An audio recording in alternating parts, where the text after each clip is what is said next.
nombre si no lo eres tú?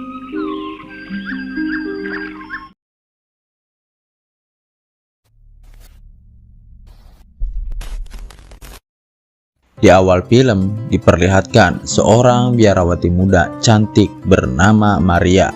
Dia menjadi biarawati semenjak lulus sekolah tahun lalu. Terlihat Maria sedang memetik bunga. Namun tiba-tiba Maria ketakutan ketika melihat seorang pria muncul dari sungai tanpa busana sehelai pun. Hingga akhirnya Maria pun kabur, tapi sempat-sempatnya menoleh untuk melihat pria itu yang ulad-alid. Setelah itu, Maria pun pergi ke patung Bunda Maria untuk meminta maaf karena matanya telah melihat pisang Ambon. Ketika khusyuk berdoa, Maria dikagetkan dengan suara laki-laki di belakangnya. Namun ternyata itu adalah Marcelo, seorang bocah yang biasa membantu para biarawati mengembala binatang ternak yang ada di biara itu. Marcelo yang senang memberitahu Maria bahwa ada binatang ternak mereka berhasil melahirkan. Lalu ketika Maria sedang memberi minum anak domba, tiba-tiba dia melihat bayangan pria dari dalam air. Dan ternyata pria yang tadi sudah ada di belakangnya. Kemudian pria itu pun memberikan apel sembari mengajak berkenalan. Namun Maria sangat ketakutan. Lalu dia pun pergi ke biara.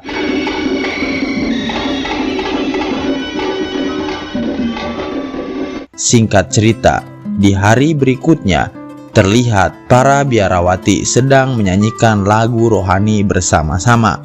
Setelah selesai menyanyikan lagu rohani, para biarawati pun makan siang bersama karena kekeluargaan di biara ini sangat kental. Ketika Maria sedang makan, tiba-tiba saja Maria melihat pria yang kemarin. Namun tak lama pria itu menghilang. Maria semakin takut. Dia juga meyakini pria itu bukan golongan manusia, mungkin golongan memedi, juri-jarian atau ririwa. Untuk menjernihkan pikirannya, Maria menemui pembantu para biarawati berkulit hitam. Lalu Maria mengajak mereka mengobrol.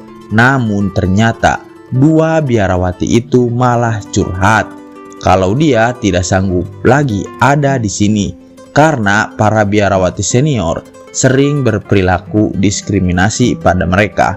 Itu terjadi hanya gara-gara perbedaan warna kulit mereka. Dia merasa tinggal di biara ini sama saja seperti tinggal di luar karena mereka sering diperlakukan bak binatang oleh para biarawati senior. Maria pun mencoba menenangkan mereka dan meminta mereka untuk bersabar. Lalu ketika Maria sedang berdoa, Maria kembali menghayal pria misterius itu. Kemudian Maria menangis, meminta ampunan. Untuk menebus dosanya, agar dosanya diampuni, dia pun memecut dirinya sendiri.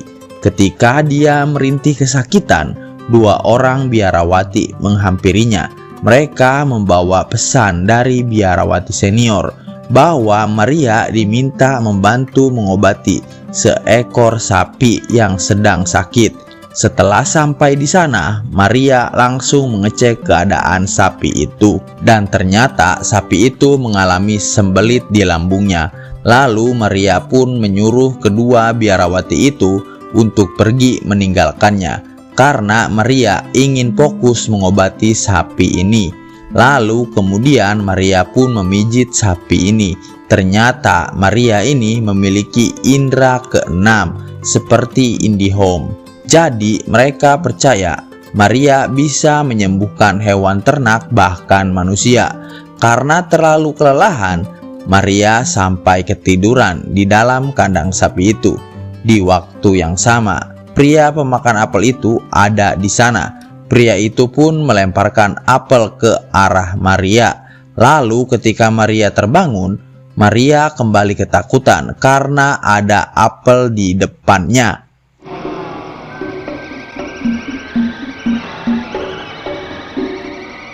Maria pun langsung pergi ke kamarnya. Ketika sampai di kamar, Maria tidak menyadari ada biarawati lain yang bersembunyi di balik pintu. Lalu Maria kembali memeriksa lukanya yang terasa cukup sakit, apalagi terkena air. Perih, Cuk.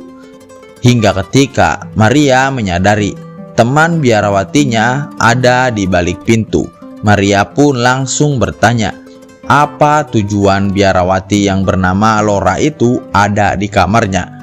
Laura pun mengungkapkan bahwa dia tertarik pada Maria. Awalnya Maria ingin meluruskan apa yang dirasakan Laura, namun karena cuaca dingin dan sudah lama tidak dibelai, ya mereka pun les biola dengan sangat blaem-blaem.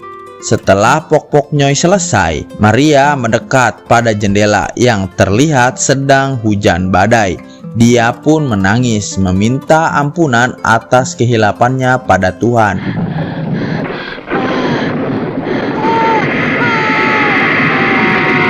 Beberapa hari kemudian, Maria yang sedang berdoa, tiba-tiba dia melihat keanehan pada foto Uskup Agung yang terpajang di biara itu. Seketika berubah menjadi foto genderuwo. Semenjak saat itu, Maria pun berpikir pria misterius yang sering datang itu adalah Lucifer. Beberapa hari telah berlalu dari kejadian terakhir. Sekarang pikiran Maria mulai melenceng karena kejadian-kejadian aneh yang selalu hadir dalam dirinya. Ketika saat menuju perkebunan, Maria melihat Marcelo yang berada di pinggir sungai. Lalu Maria pun memancing Marcelo dengan memperlihatkan kakinya.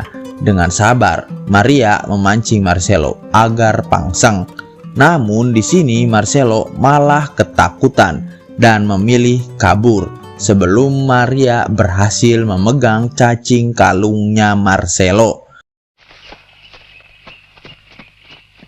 Kentang. Keesokan harinya, Maria melihat pembantu biarawati sedang berdoa dengan mengeluh kenapa dia terlahir dengan warna kulit yang hitam. Dia sangat depresi dengan semua perilaku tak pantas yang dialaminya. Lalu Maria pun mengikuti perginya pembantu biarawati itu. Ternyata dia ingin mengakhiri hidupnya dengan tali jemuran. Namun Suster Maria bukannya menghentikan niat biarawati itu, dia malah mendorong kakinya, yang otomatis dia pasti meninggal tergantung. Semua perilaku jahat Maria atas pengaruh Lucifer. Lalu Maria kembali dipengaruhi Lucifer untuk ke rumah Marcelo.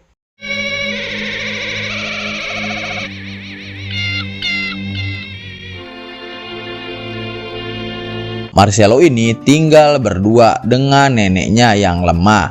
Sang nenek tidak curiga sama sekali ketika Maria ingin mengecek keadaan Marcelo. Dia membiarkan Maria begitu saja.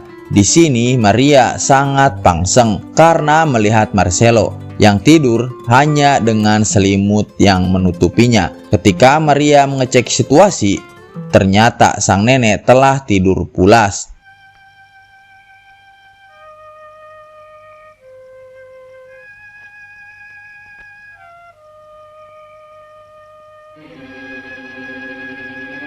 Dengan perlahan, Maria pun mulai menjalankan aksinya.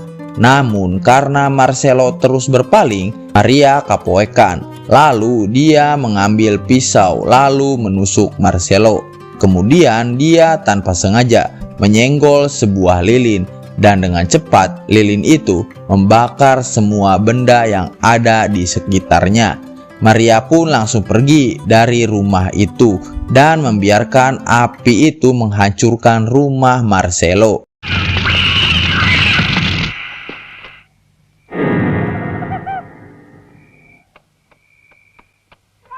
Ketika Maria di kamar, keanehan mulai terjadi lagi. Kali ini tangan Maria mengeluarkan asap yang cukup pekat. Sesegera dia membersihkannya dan mandi saat itu juga. Sesaat kemudian, Maria kedatangan dua temannya. Mereka mengabarkan rumah pengembala mereka mengalami kebakaran. Mereka juga mengatakan Marcelo dan neneknya telah game over. Maria pun mencoba untuk tetap tenang agar tidak dicurigai. Maria pun bersedih dan berpura-pura merasa kehilangan atas meninggalnya Marcelo dan neneknya. Setelah itu, Maria langsung pergi dengan alasan akan mendoakan Marcelo dan juga neneknya. Setelah sampai di sana, Maria langsung memeriksa keadaan Marcelo. Ternyata Maria baru ingat bahwa kalungnya sempat ditarik oleh Marcelo. Maria pun berusaha membuka kepalan tangan Marcelo dan akhirnya dia pun berhasil. Namun ternyata ketua biarawati memperhatikan apa yang sedang dilakukan oleh Maria. Ketua biarawati itu pun sangat marah pada Maria atas perbuatannya yang telah dilakukan. Namun bukannya merasa bersalah, Maria malah mengatakan bahwa dia sudah tidak pantas di biara ini dan berdoa pada Tuhan. Maria meyakini sekarang kedudukannya lebih tinggi daripada Tuhan. Ibu ketua pun sangat kaget dengan murid kesayangannya itu yang telah tersesat. Lalu ketua pun berdoa agar Maria kembali ke jalan yang lurus. Maria sempat mengaku salah dan ingin berubah pada awalnya, namun Lucifer kembali menguasai Maria. Tiba-tiba di tangan Maria muncul sebuah tali. Kemudian ketua itu pun game over dengan sangat mengenaskan di tangan Maria. Untuk menghilangkan jejak, mayat ibu ketua dibawa ke tempat penyimpanan mayat. Setelah selesai, Maria pun mengikuti acara pemakaman Marcelo. Ketika acara berlangsung, Maria melihat tangan penggali itu gosong, seperti habis terbakar. Hal itu pun membuat Maria ketakutan dan berlari menjauh dari pemakaman. Dia pun berlari tanpa arah hingga ketika Maria terjatuh pada kubangan lumpur. Saat itu juga rasa takut dan penyesalan mulai menyelimuti Maria. Dia merasa bahwa Tuhan tidak akan memaafkan segala yang telah dia lakukan.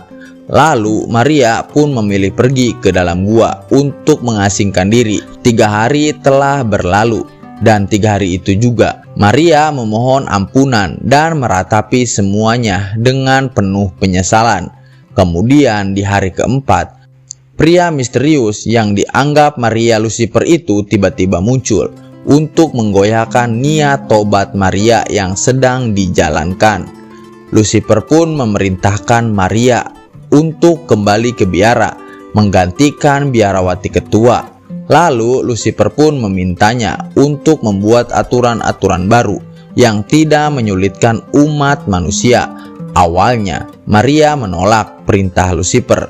Lucifer pun mengatakan jika menolak, dia akan merasuki semua biarawati agar mereka menghakimi Maria dengan amat sangat menyedihkan. Akhirnya mau tidak mau, Maria pun setuju dan menjadikan Lucifer sebagai tuannya agar dapat menghancurkan biara. Setelah Maria menulis perjanjian dengan Lucifer, keesokan harinya seluruh biarawati pun menjemput Maria untuk menjadikan Maria ketua biarawati yang baru. Di sini mereka semua menuruti peraturan yang keluar langsung dari mulut Maria. Dan ternyata peraturan yang dibuat itu langsung oleh Lucifer. Hari kebaktian diubah menjadi saling bernyanyi, berdansa, dan saling blaem-blaem antara sesama biarawati selama seharian penuh. Sekarang juga para biarawati tidak diwajibkan menggunakan tutup kepala atau hijab dan diperbolehkan menggunakan bikini juga tank top. Ternyata kisah Suster Maria ini hanya mimpi, karena di kehidupan nyata Maria telah sebulan lebih mengalami koma dan kondisi tubuhnya semakin menurun hingga akhirnya Maria pun meninggal. Film pun tamat.